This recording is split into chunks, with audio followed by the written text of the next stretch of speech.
झिंझिण्यांपासून त्वरित आराम मिळवा सेन्सोडाइन रॅपिड रिलीफ बरोबर। 4 दिवसापूर्वी राज्यात विधानसभा निवडणुकांचे निकाल लागलेले आहेत। अनेक ठिकाणी लागलेले निकाल जे आहेत ते दिग्गजांना धक्का देणारे आहेत। महाविकास आघाडीच्या अनेक दिग्गजांना जे आहे ते या निवडणुकीमध्ये पराभवाचा सामना करावा लागलेला आहे। सतत 4 टर्म आमदार असलेले बच्चू कडू यांना देखील या निवडणुकीमध्ये पराभवाचा सामना करावा लागलेला आहे। बच्चू कडूंच्या पराभवाने जे आहे ते महाराष्ट्रात अनेकांना धक्का बसलेला। आपल्या सोबत स्वतः बच्चू कडू आहेत। भाऊ, काय सांगणार? सलग 4 टर्म तुम्ही अचलपूरचा गड लागलेला आहे, असं काय झालं की बच्चू कडूंना पराभवाचा सामना करावा लागला?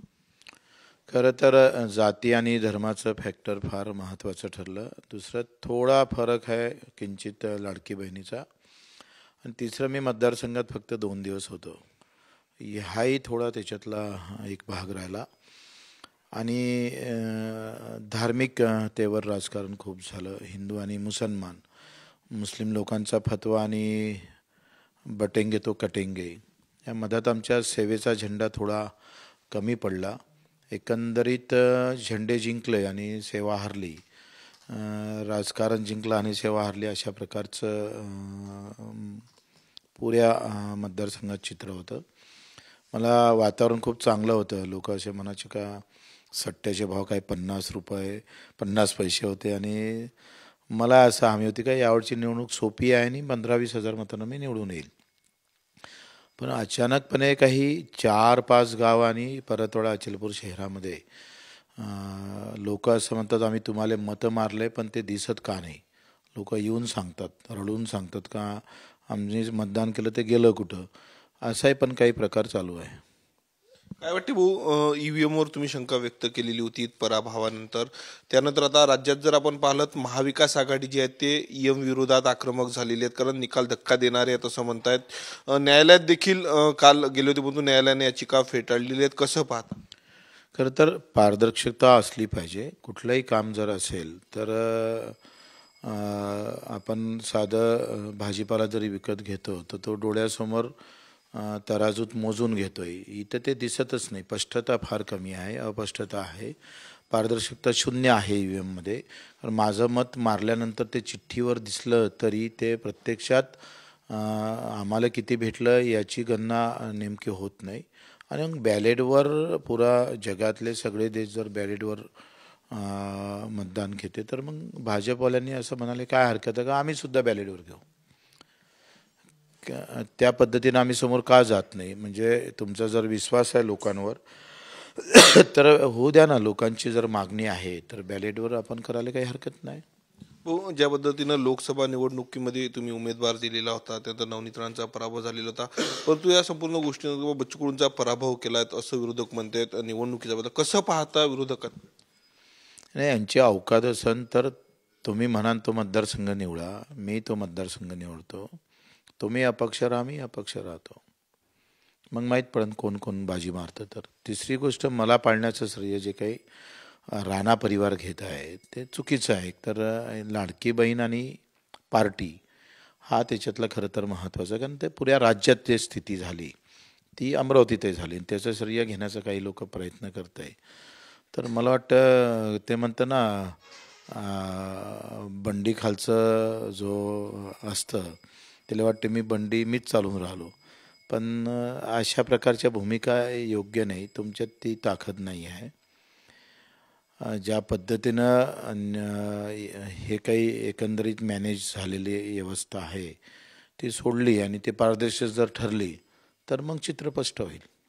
भाऊ, काय तुमची भूमिका असणार आहे ईव्हीएम विरोधात आगामी काळामध्ये, काय सांग?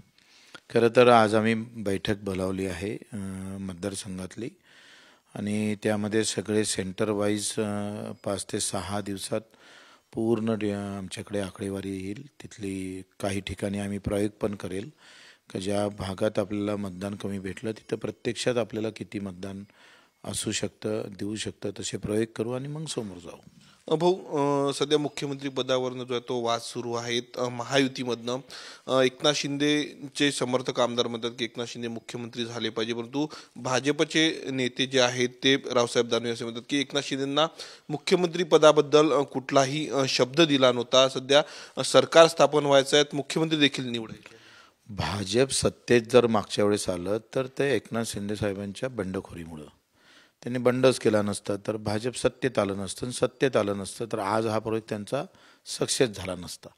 याचं सगळं श्रेय ते जातं ते एकनाथ शिंदे साहेबांनाच जातं.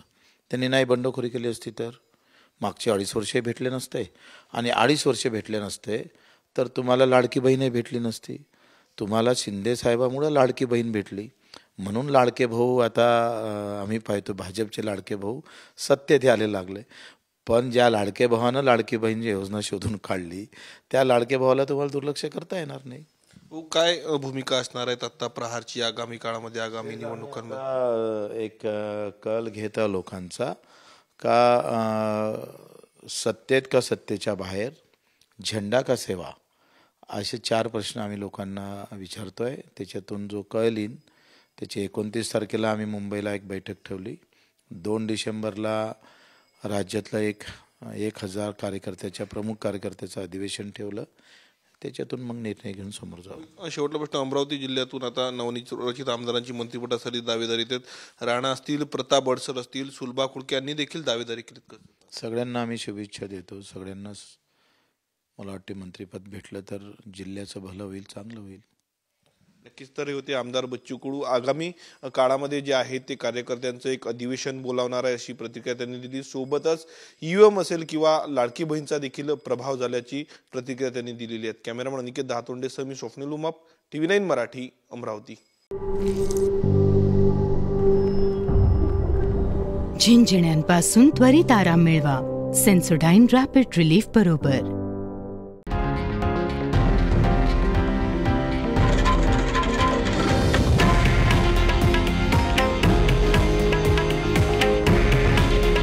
हे आहे देशातील नंबर 1 न्यूज नेटवर्क आणि आपण पाहत आहात TV9 मराठी. काळजी तुमची, हित महाराष्ट्राचं.